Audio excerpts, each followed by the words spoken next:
Is the United States about to go into a recession? And whose fault is it? And what actually causes recessions? And what exactly is a recession? Well, if you stick with us on this episode, we're going to explain all of those things, because today we're going to talk about what a recession is, what causes them, and what you can actually do about it. All of that and more coming up on this episode of Making the Argument. Thank you for joining us on this episode. If you walk away with something valuable after listening or watching this episode, I hope you leave us a comment on the YouTube channel. You can find Nick's YouTube channel by searching Nick Freitas, and leave us a review on Apple Podcasts and Spotify. Thank you for joining us. So I am your host, Nick Freitas, member of the Virginia House of Delegates, but other than that, a reasonably good person. With us, as always, my beautiful bride, Tina, Queen of the Bees. Hello, everyone. We also have our resident historian and political prognosticator, Christian. Hello. And then, of course, our producer of producers, Nicholas Hamilton, the good Hamilton, the one that doesn't like central banking. All true things. And it's a good thing you don't like central banking, because that is going to be one of the topics that we discuss today with respect to what causes recessions. Because this term gets thrown around a lot, and sometimes it gets thrown around by people that I don't think actually know what it is. And look, there's no reason why you would necessarily know what the technical definition of a recession is, but we figured, you know what, this would be a good topic, talking about because we have people right now that have been suggesting for the same people that were saying inflation's not happening, or inflation's overblown, or this is just something that's getting talked about to derail Build Back Better, are now admitting that, okay, yeah, no, inflation is here and it's bad, and yeah, we should have known that.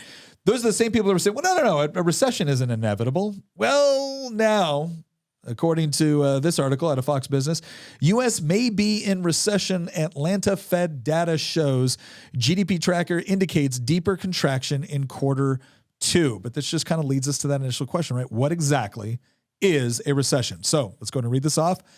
A period of temporary economic decline during which trade and industrial activity are reduced, generally identified by a fall in GDP in 2 successive quarters.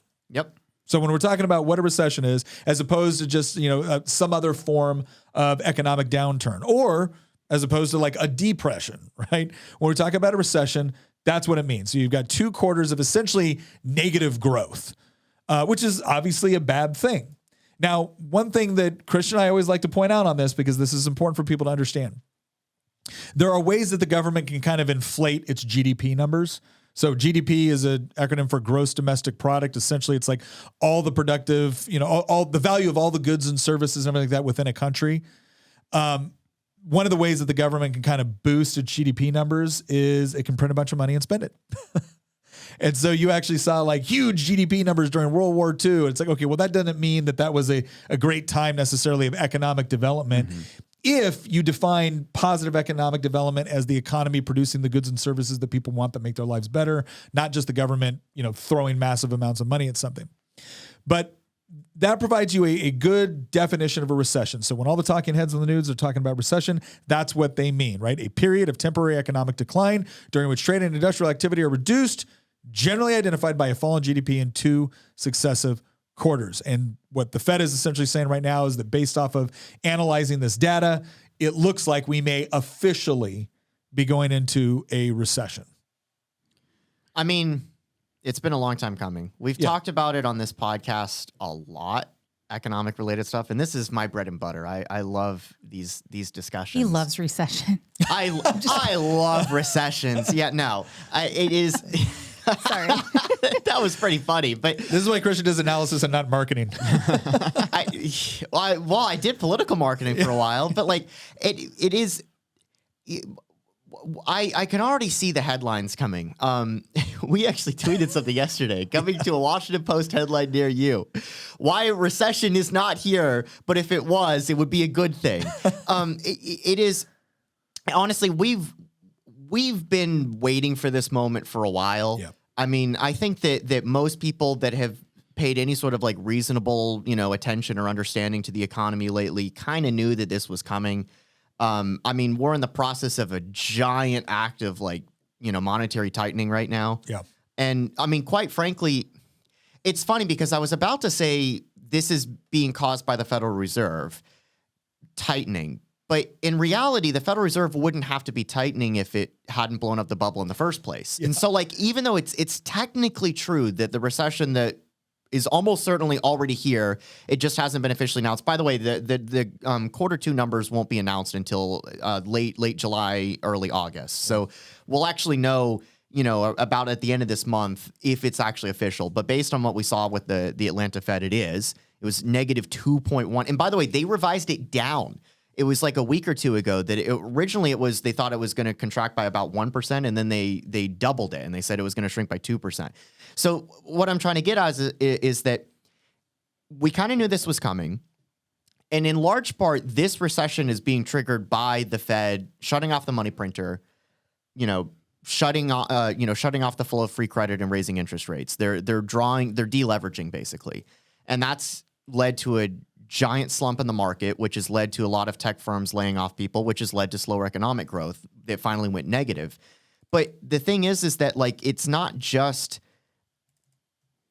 the Fed's fault. It's not, because what I don't want people to walk away from, and I guarantee you there's people on the left that are going to say this, that this happened because Jerome Powell raised interest rates and he shut off the money printer, and then the MMT people are going to come out, and I'd love for you to explain what this is. Yeah. The MMT people are going to come out and say, this is why we need modern monetary theory, because the Federal Reserve triggered this recession when they raised interest rates. They raised interest rates going into a recession, and they knew that they shouldn't have. This is why we need more QE.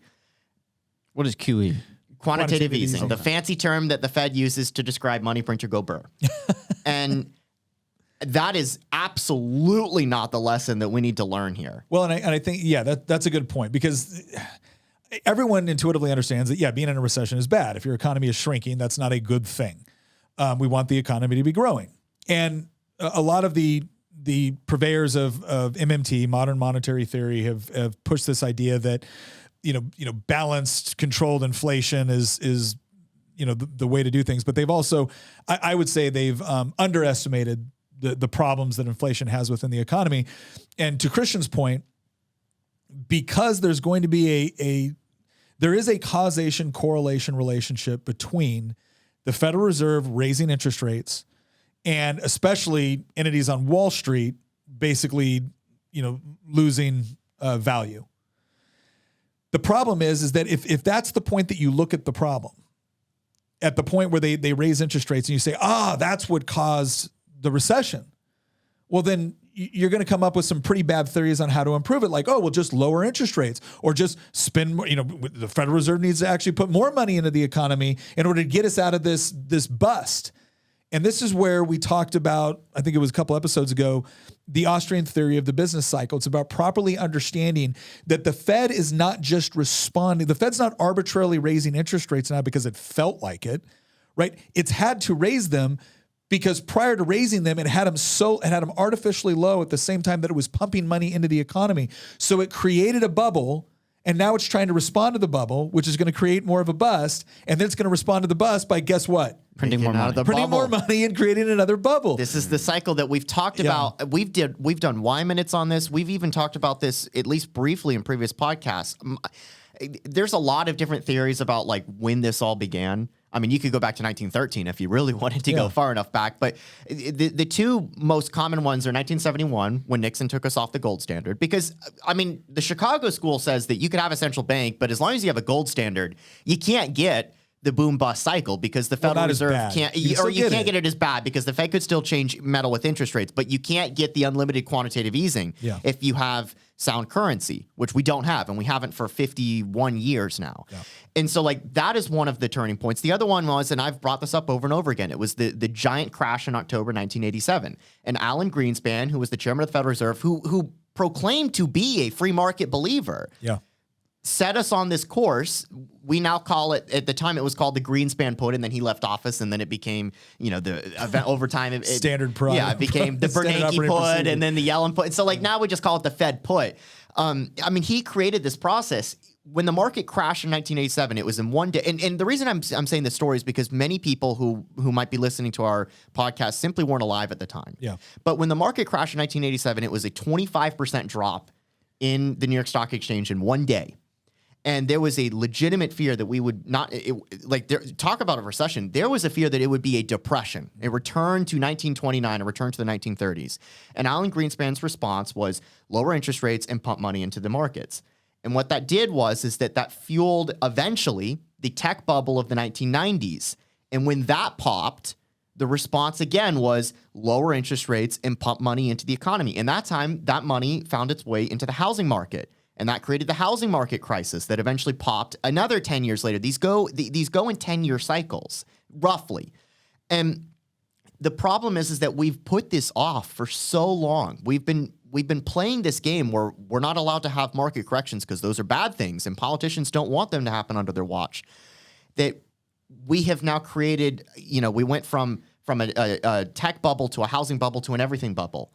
And every single time it's gotten worse and worse and worse. And if you could just look at the charts. By its nature. Yes, you can look at the charts of over that entire time period. Interest rates have fallen repeatedly over that entire time period because that is the tool that the Federal Reserve uses to fuel the creation of the bubble. And we were at 0% interest rates until the Fed started raising them just recently. And now, we're not even close to what we need to be to get rid of inflation. Inflation is 8.5%. Theoretically, you need an interest rate, you need a Fed fund rate of 9% in order to deal with that. We haven't seen that since the Volcker era. Yeah. Well, and here's the important thing to understand, and this kind of moves us into that second point we want to discuss, right? What causes recessions? Well, again, if a recession is a generalized drop in the overall productivity of your country, well, then you have to look at, okay, what is productivity? What exactly does that mean? And then what can be attributed to a drop in it? Well, I would hope that most people would understand that if you engage in policies which punish productivity, you will get less productivity. Right. This is not mind-boggling. Although it's amazing the number of economists that think that the government can punish this over here and reward this over here and manipulate this over here and it'll all be fine. Millions of human beings will just operate according to whatever strings they happen to be pulling at the time. That's not what happens. So there's a couple of things to keep in mind because you're going to be hearing a lot of explanations on what is causing inflation. But ultimately, you have to look at it from a couple of different factors. One, obviously producing goods and services requires effort and intelligence and, sacrifice at certain points to some degree. Risk, right? It includes all of these things. And there's a number of factors that can intervene to make that more difficult. Right. So there can be natural influences or like, for instance, if you have a tornado that comes through and wipes out crops, you're going to have, the overall wealth associated with crop production is not going to be as high as it was before the tornado came in because you now have a restriction on the supply component. If you have a tsunami come and wipe out southern Japan, the industries that were in the pathway of that are going to be negatively affected. If you have a global pandemic, these are all things that can affect whether the productivity that your country is able to produce. Now, what you also get is the government response to things. And you also get political ideologies and objectives. So, for instance, the government response to COVID also had, I would argue, a negative impact on the economy. What was that tweet that Thomas Massey put out just a few days ago where he said that it turns out the $1,200 stimulus checks ended up being the cheese in the mousetrap? Yeah. He calls them the stimmy checks. Yeah. But that's an important component because you can look at something like COVID, right? And you can say, okay, let's assume that COVID was not the creation of scientists in the lab in Wuhan. Let's just assume for a second that it was a completely natural phenomenon. Okay, that's something that I'm not going to necessarily blame, political leadership for or bad economics for. It's a natural thing, like we could say the bubonic plague, right? Yeah. This is something that occurs that you have to deal with, but there's going to be a negative impact on your economy because plagues wiping out millions of people is bad for the economy, regardless of what Malthus would say. But the government's response or reaction to something can exacerbate the problem. Yep. And a lot of the government's response to COVID exacerbated, I would argue, not only the economic problem, but actually COVID as well. Because when you're putting a bunch of sick people into a nursing home, right, where that's the most vulnerable population, you're not only adversely affecting the economy because you shut down, your businesses, but in the same token, your medical response to it was also negative. Right, these things impact your overall GDP growth as well.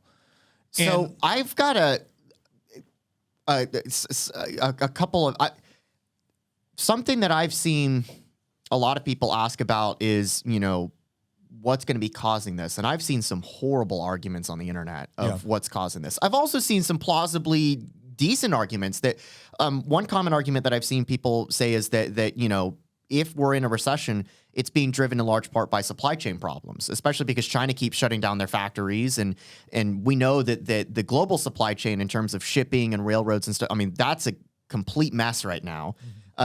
We've got that story in the Netherlands of those farmers that are blocking all of the grocery stores. Yeah. And that's another example of a supply chain problem. So like that's something that is outside of the monetary phenomenon that I do think is contributing to it, making it worse. But I've also seen some horrendously bad arguments for what is causing this. And I wanted you, I mean, because this is making the argument, I wanted you to break down what are some of the worst arguments that it's going to be coming from the left, and how does our audience who watches this podcast refute some of the inevitable bad arguments that are going to happen when the news drops in about a month that we're officially in a recession. Yeah, no, and that's going to be important for two reasons. One, not just because we want to be correct in the way we think, but that's going to influence policy. It's going to influence the election cycle. It's going to influence all of that.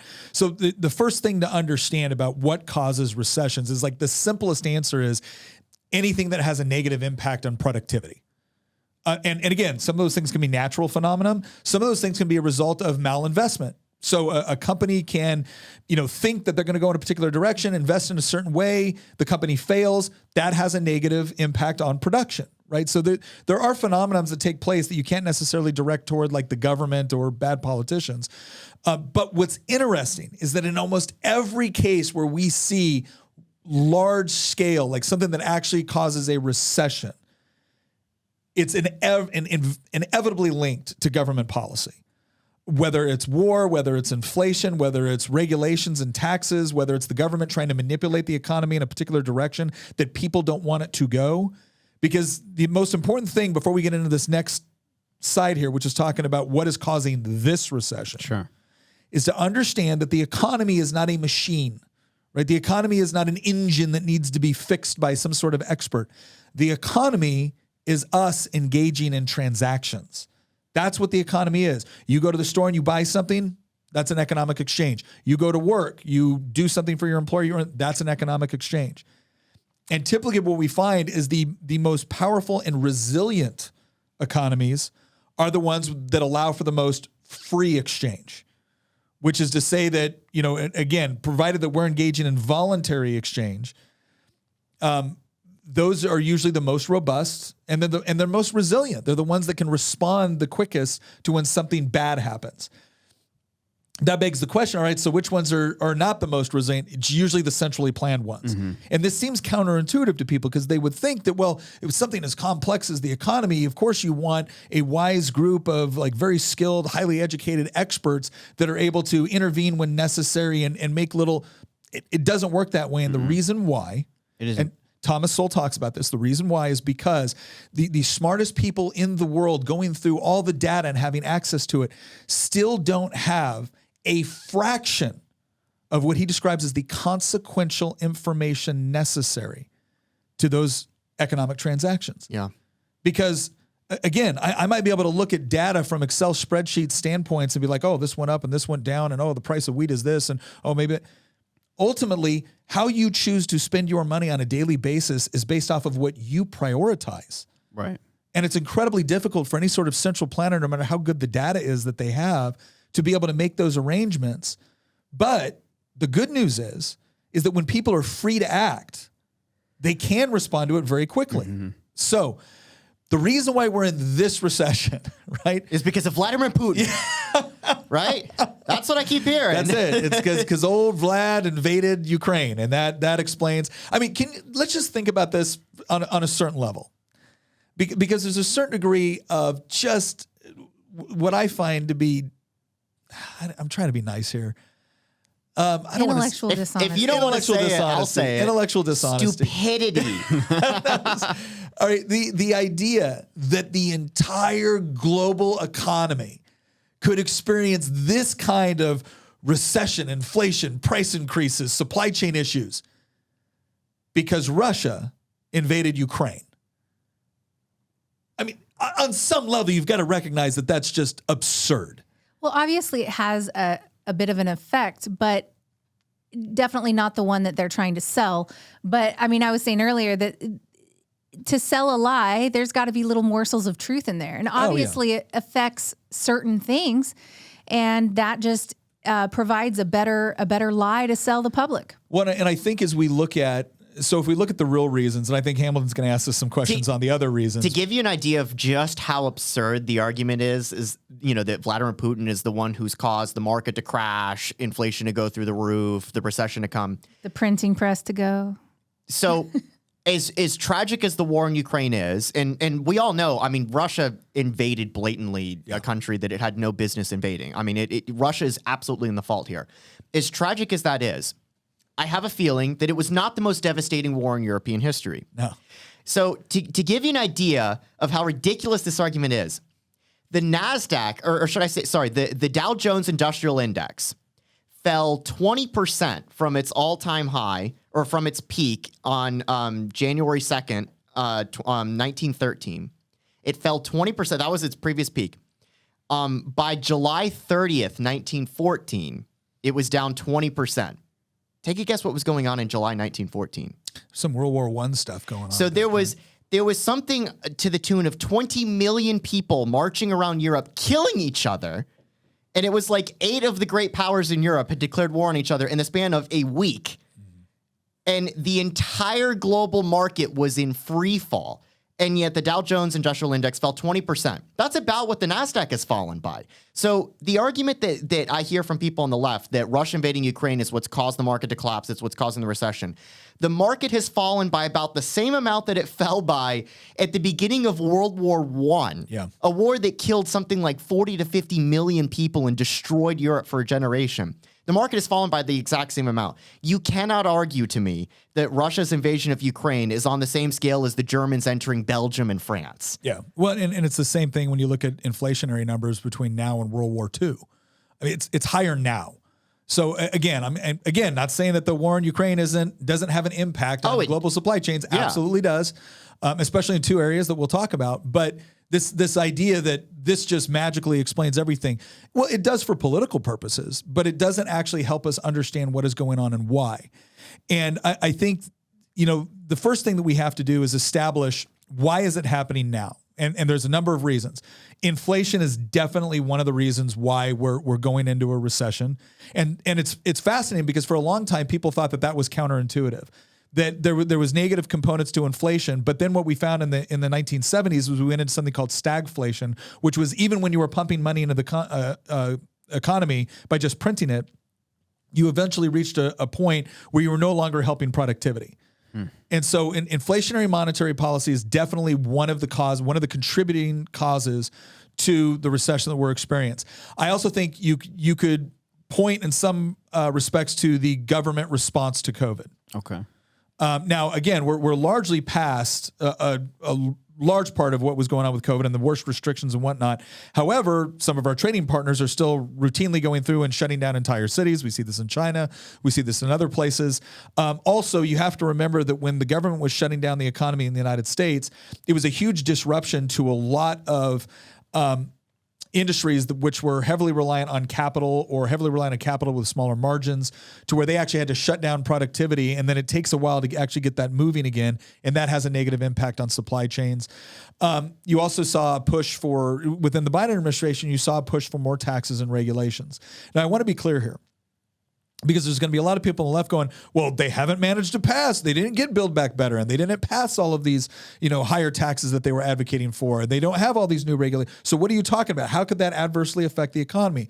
Well, first of all, you need to understand that he was able to do a lot with respect to executive order that impacted the energy industry, because there's so much within the energy industry in the United States that it was reliant upon executive orders in order to be able to function. I mean, the guy was able to shut down the Keystone Pipeline.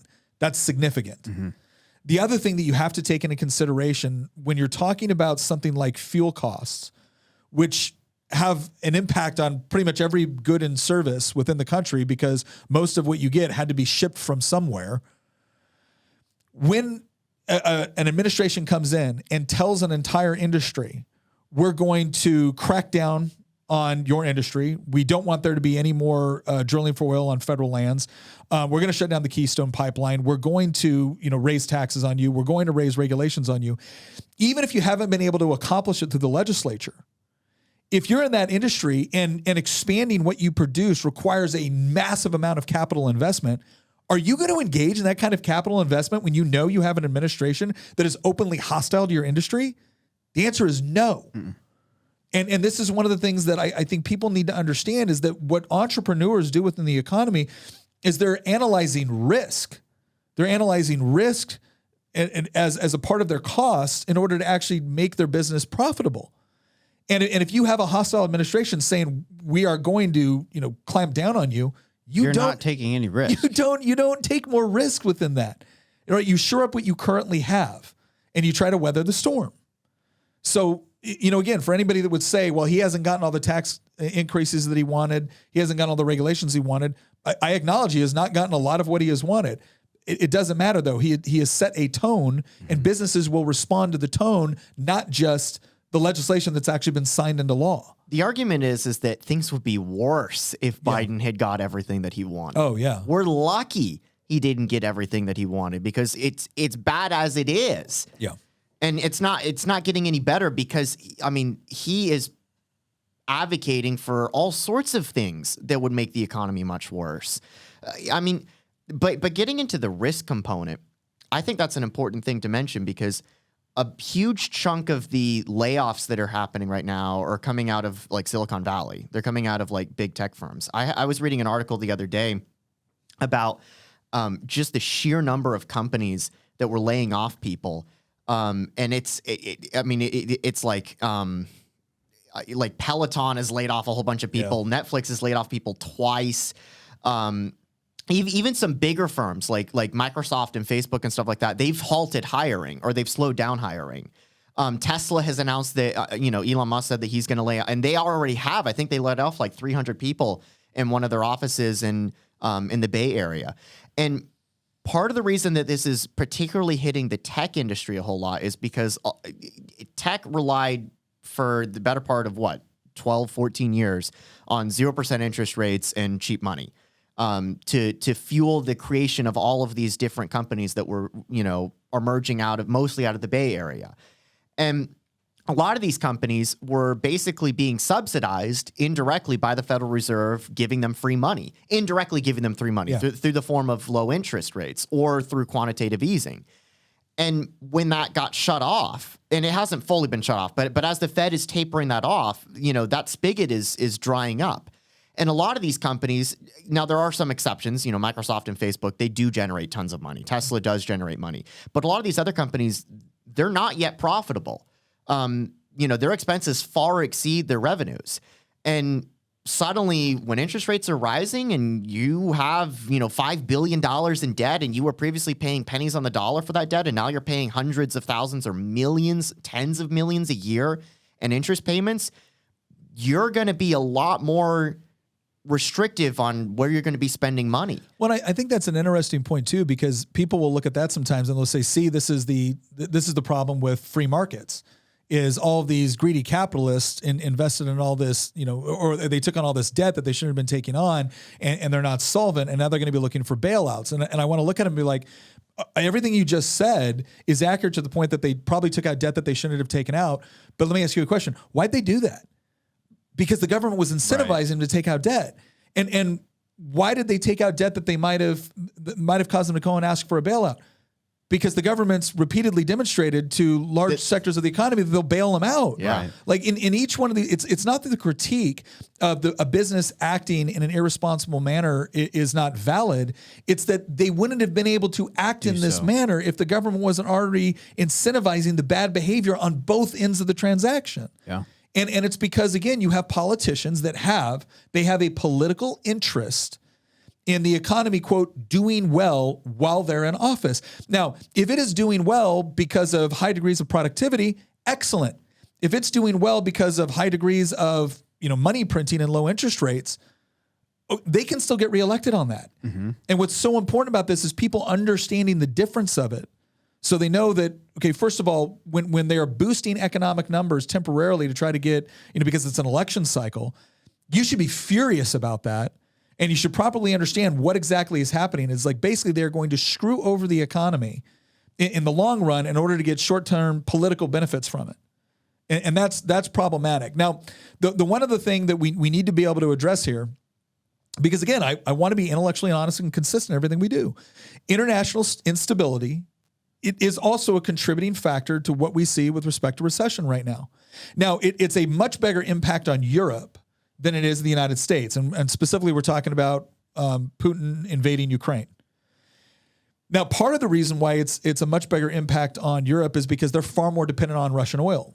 Now, this is interesting. And because, Ukrainian food. And Ukrainian food. And you can say there are parts of Africa and other parts of the world, too, that are dependent on Ukrainian food. So you have Russian oil and you have Ukrainian food because Ukraine has been the breadbasket of Europe for a significant amount of time, especially for certain grain crops. So what ended up happening was you saw a lot of European countries that were trying to the extent that they had it, they were reducing their own domestic oil production and refinery, and they were pouring a lot of taxpayer dollars into going green. Now, you would think that, oh, well, this makes them more resilient to what's going on. Well, until you realize that when it gets really cold in Germany and you can't fund the heating or you can't supply the heating based off of your solar panels, and then now where are you dependent upon for your oil imports? Well, they were largely dependent on Russia. It's not just that. Germany made the horrendously idiotic decision to shut down their nuclear power plants. Yeah. In fact, Greta Thunberg tweeted like 2 or 3 days ago about there was a meeting of it was either the European Parliament or some commission that was talking about, certain environmental regulations and what to classify as green energy. And she was like tweeting and being like, we shouldn't be classifying nuclear energy as green energy. That's the reason that they're about to have, like, next winter, there's a good chance that large parts of Europe will have an energy crisis, except for France, because France has nuclear power plants, but Germany's in the process of shutting theirs down. Yeah, like 70% of French power is supplied by nuclear, which is incredible. I think it's the most of any I think it's like the most of any country. Most of any large, certainly or any most of any large yeah. nation. I don't know, Luxembourg maybe, I don't know. But yeah, when you've got so basically they created their own domestic energy crisis, and now they're dependent upon oil imports from Russia. So obviously that creates a problem, and that affects the global supply chain, right? And then you also have, food exports from Ukraine because that's one of their primary exports, and now that's been disrupted. So that's going to cause rising food costs. So it's not that we don't recognize that a war in Ukraine has negative impacts on the global economy. It absolutely does.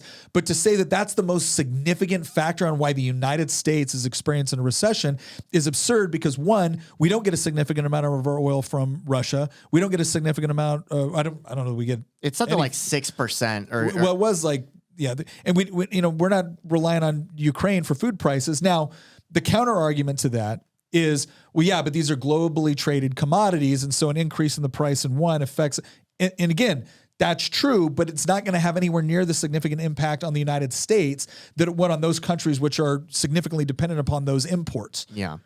So what this really comes down to is it a factor? Yes. Is it the most significant factor? Not even close when you're talking about the recession in the United States. So what I'm interested about, and this is something that I think Tina could actually weigh in on, isn't just like what's going to cause this, because I think we've just covered what's causing this. It's largely the bubble is popping that the Fed had created. And the Fed is now, for once, actually trying to fix the problem. We'll see how long they keep up with, monetary tightening. I have a feeling that about 12 months or less, Jerome Powell might throw his hands up and surrender and turn the money printers back on. And if that happens, we might be doing a different podcast about hyperinflation. Well, Biden's already talking about cutting more checks. So which is the absolute last thing that we need right now. In fact, actually, before I get to this point that I wanted to loop you in on, there was a poll that was just done by Monmouth. Monmouth is one of the like premier pollsters in the country. They just did a poll like 2 or 3 days ago. And they asked a whole bunch of really interesting questions. And I'm not even interested in the 2022 midterm stuff. What I found so fascinating was this poll where they said, has the federal government's actions over the last 6 months impacted your family in a positive or negative way? It was something like 34% of people said no impact. Only 8% of people said positive impact. Wow. 57% of Americans said the federal government's actions over the last 6 months have negatively hurt me. See, that gives me hope. You know what's so funny? This has been a running poll that has been going back since January 2015. 12 months ago, when the stimulus checks were rolling out and the stock market was at an all-time high and the bubble was at its peak, basically, it was tied almost 50-50 between people who said helped and hurt. Yeah. And now it's complete crash. And this goes back to Thomas Massey's tweet that he put out recently about how the stimulus checks ended up being the cheese in the mousetrap. And for a while, a year ago, everybody felt like, because that was before inflation, that was before all the, the crisis, that was before Ukraine, that was before the market crash, that was before all of that. Well, and to be fair, the federal government and various governments across the country were telling people they could not go to work. Yes, So and we were still... when the government's the one shutting you down and stopping you from being productive, at some point the government's on the hook now to keep your family fed. Right? Exactly. And so what I find so fascinating was a year ago, it was 50-50 split between people who said helped and hurt. And now it's almost universal recognition that the federal government is hurt. So it took time for people to realize, oh, the federal government really screwed me over. Mm-hmm. They printed $5 trillion and they bribed me with a $1,200 check and they blew up the entire economy because of it. I'm sorry, the $1,200 check wasn't worth it. Yeah. Mm-hmm. And so what I wanted to ask Tina about was, and really all of us, is the political implications of this. Because we kind of now know what's caused this, what's the origins of it, and kind of the direction that we're going. I'm worried about the political implications, especially because I think the response that we're going to see from the left, when it's actually official, when the Fed announces in about a month or so that, yes, we are officially in a recession, I guarantee you the tweets that we're going to see in late July and early August are going to be some of the dumbest tweets that I've ever seen in my life from the usual suspects. And so I'm just curious what we think the political implications of this are going to be and what that's going to be going forward, because I'm expecting to see some not great things from some of our political leaders. Well, I mean, you can kind of start looking at what they're already offering as solutions. I mean, Biden's already throwing around the idea of price caps for gasoline. And the reason why is because these high prices and this pain at the pump is actually part of the liberal world order that that's their official statement. And so everyone's just got to hold firm, and maybe we'll explore price capping. What happens when you price cap, and how much worse is this going to get when you do that? And what's really interesting to me is I do see a massive pivot from the left. Just a couple of months ago, Kamala and various other ones were talking about how this economy is something to run on. There's a lot to run on here. Oh my goodness. And run away from. Right. But it's almost like they flipped a switch, pushed a button, and had a bunch of people go into action to do some crazy, crazy stuff. For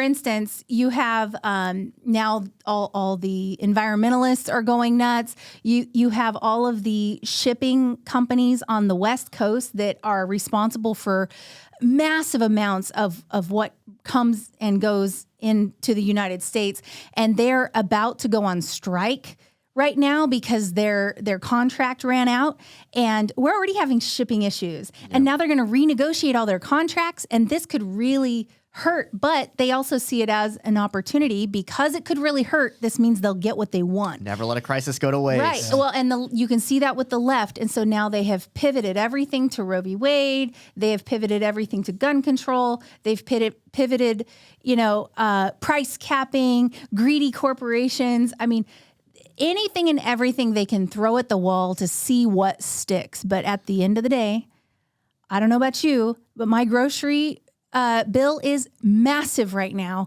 I mean, I'll leave the grocery store with 2 bags of groceries and it's $100. Oh yeah, I'll just get soda and peanut butter, and I'll look at this and be like, this isn't $50 worth of groceries. I got like 6 items. That's right. And it's just, and so you're getting killed at the pump.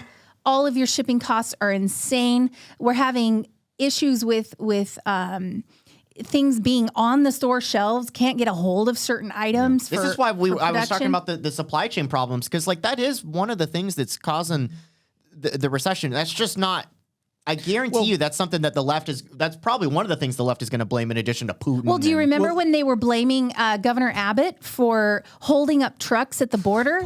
And then when they stopped holding up trucks at the border, what happened? They find trucks full of dead illegal immigrants coming into this country. People died because of their policy, but they get to turn it around on everybody else. Here's what I think is interesting. I have noticed this in some circles where they're talking about like, well, this is a supply chain issue. Okay, so why does the supply chain issue exist? Okay, well, go take a look at some of the contracts in these ports in the United States. And what you find is we have some of the most nonsensical, archaic contracts, but you have really powerful longshoremen unions. And anytime you bring that up, you're like, oh, you're anti-worker, you're anti-labor. No, I'm not. But when I'm looking at a port that doesn't have the automation of any major port in the world, that has working hours that are significantly less than other major ports in the world, that work off of these are archaic rules that don't make any sense based off of new technology and new understanding. And it's all there because of these contracts that were written. Innovation is the enemy. Yes. I mean, you actually saw people saying that, well, yeah, for every one of these machines, I lose a paying union member. Like, oh my gosh. So wait a second. So all of the members of your labor union have to pay more for groceries in order to, in order to maintain this contract. Like you don't see the counterintuitive nature of that sort of reasoning. And again, it's really easy for someone to stand by like, well, this is supply chain. Well, what's the supply? Well, it's this company. It's this greedy company. Oh, okay, so the company wasn't greedy 5 minutes ago, but they're greedy now, and that's what explains this? I got a question. Is it ever the government that's greedy? Is it ever politicians that are greedy for more power, more control, more influence? Are they ever greedy? I mean, should we not at least consider that as we're basically chastising the rest of the human race for being, greed and being selfish? Are these characteristics that I just go away the moment you get elected? Well, to give you an idea, Amazon is having its own issues with unionization, and they just came out with a new policy saying that the building is closed to everyone who works there until they open for business or until they come in for their shift. They cannot come before their shift and meet and use the building when they're not there to work. Well, that sounds really reasonable to me. To me, it's like, yeah, it's probably a hazard to have a bunch of people showing up and being in your building all hours and when you're not working, when you're not during a productive time, especially because you've got issues with shrinkage, you've got everything else. But the whole thing that now the union people are saying, this is going to stop us from being able to unionize. We should be able to meet in your building and talk about how we're going to unionize. And you need to provide us that space in order to basically scheme against you. And I thought that was really, really interesting. It's just the spin. There's so much spin. All right, Nick, I've got a couple questions for you. And hopefully our folks who are listening will walk away with some points in their conversations they're going to have. But obviously, we're heading into this potential recession. Having a conversation with someone, and they're talking about all of these corporations and CEOs who are raising prices and trying to take massive profits, and that's the reason we're heading into a recession. And while everyone else is suffering, they're getting filthy rich in the process.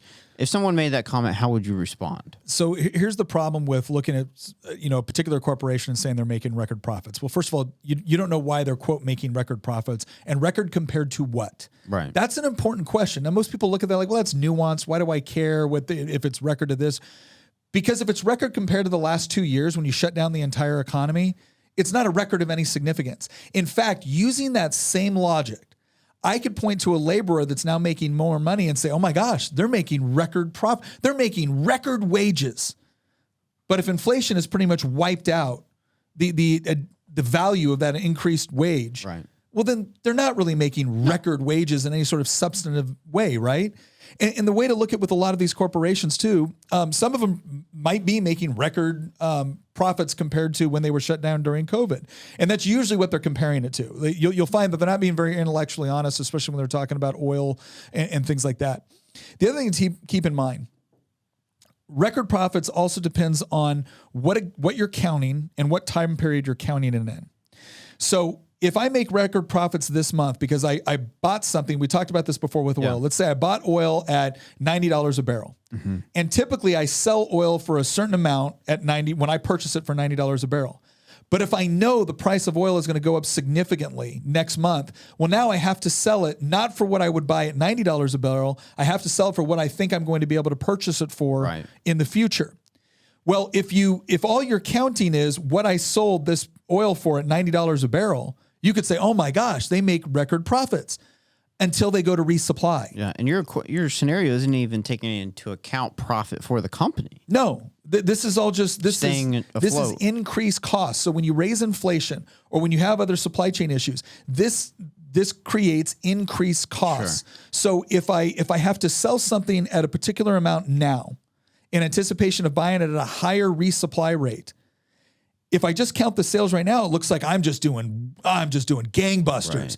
If all of that profit is essentially wiped out as a result of inflation or higher cost to resupply, then I haven't made any more profits any more than the laborer has made more money simply because you gave him a $3 raise, and that's been wiped out by 8.5% inflation.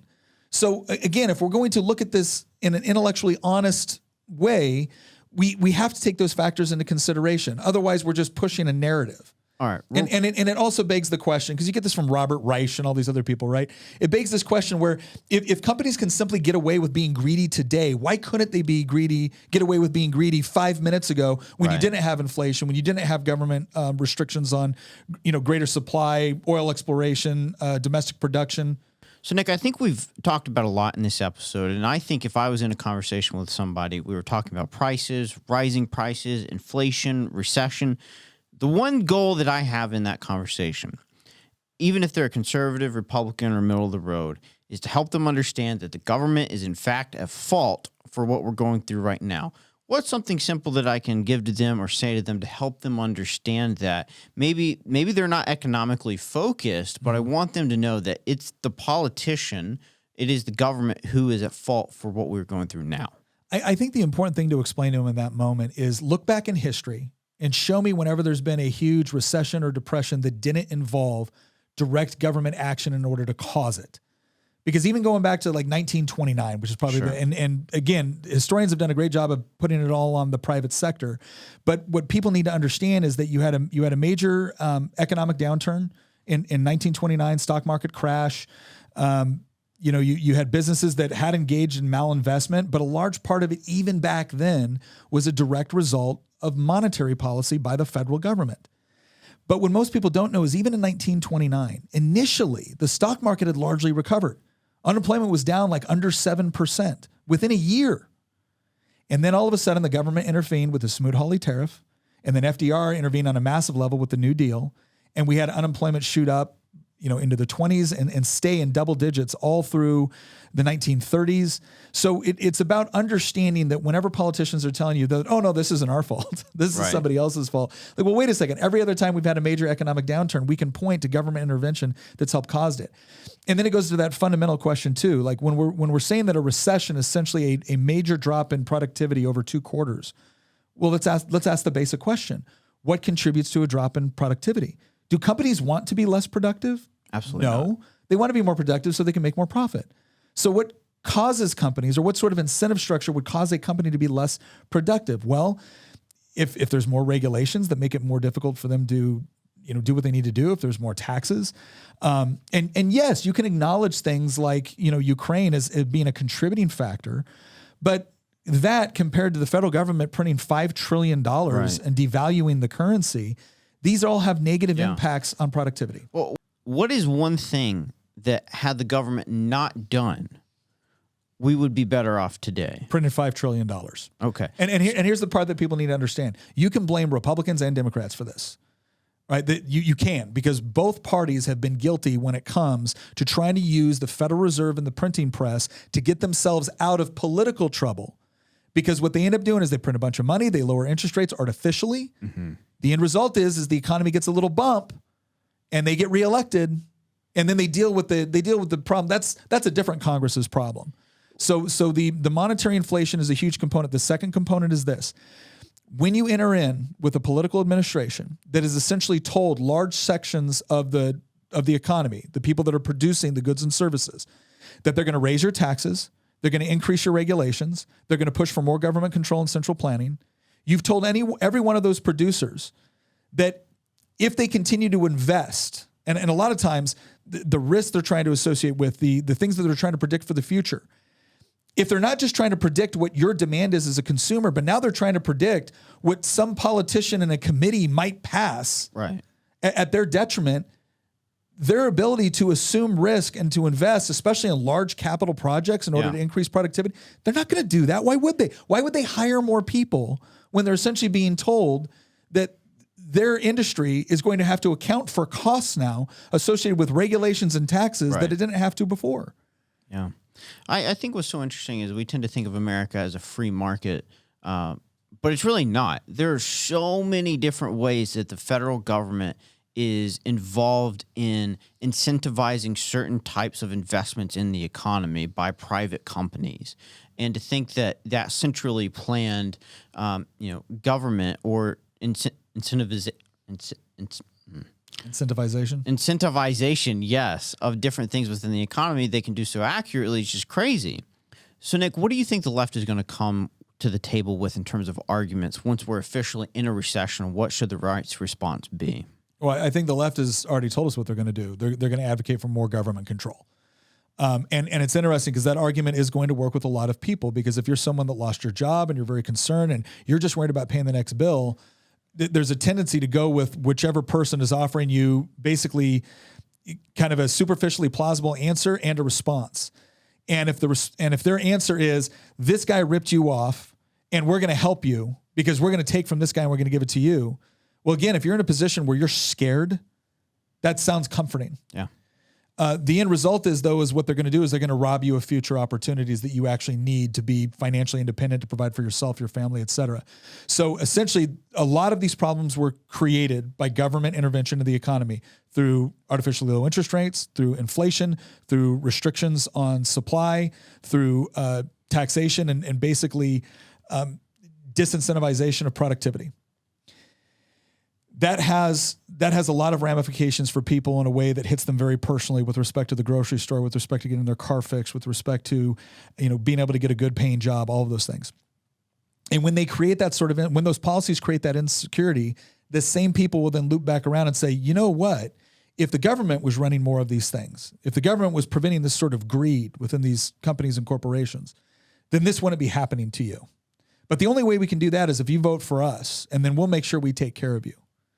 Well, again, if you're like most people that just don't have time to delve into economics, this sounds incredibly comforting in a time where you're probably very scared. Yeah. So what should the counter response to that be? So where are these problems stemming from? What people need to understand is that the nice sounding politicians that are showing you up and promising you the world if you give them more power, they got you into this situation and they do not deserve to be trusted. That doesn't mean that every one of them is a horrible human being that hates you in America. That's not what it means. Some of them might honestly believe that Karl Marx was onto something. I'm sorry, they're wrong. And no matter how much they believe it, or no matter how much they tell they care about you, is not going to fix the systemic problems that they created. The other side is you do have people that just fundamentally disagree with free markets, with property rights. They honestly believe that the solution to everything that ails us within society is wise politicians, bureaucrats, and quote experts deciding what the economy looks like. And if again, that might sound comforting until you see every other place that has tried it. It doesn't work. And it can't possibly work. It's not that we didn't have smart enough people with better tools and technology, or people that were more moral. That wasn't it. They're creating a system with perverse incentives, which constantly requires them to have more power at the expense of your individual choices, liberty, freedoms, etc. And whenever that happens, all of a sudden that robust degree of choice and options that naturally happens in a free market, where people are able to find where their skill sets best fit in order to provide for others so that they can provide for themselves, gets replaced with a top-down approach of bureaucrats deciding what goes where. And the end result is you're going to be poorer and you're going to be less free, and you're not going to get any of the things that they told you were going to get. Or if you do, you're only going to get them for a short period of time, because ultimately they're relying They're relying on the very people that they are demonizing in order to produce the tax revenue to make those things possible. So, Nick, where can our folks go to get a bit more knowledge on this issue if they'd like to do any research? One that's really interesting, and this was an article that was written some time ago by Hazlitt. You can find it on Foundation for Economic Education. It's called How Inflation Breeds Recession. 1975. 1975. And what's fascinating about this is that, look, the Bible's right, man. Nothing is new under the sun. This has all been tried before. It will be tried again. That's kind of the sad part. But he does a good job of explaining how inflationary monetary policy actually leads to recession. And it's kind of what we talked about before. When you create perverse incentives in the economy, you're actually encouraging businesses to do things that they normally wouldn't do under normal activity.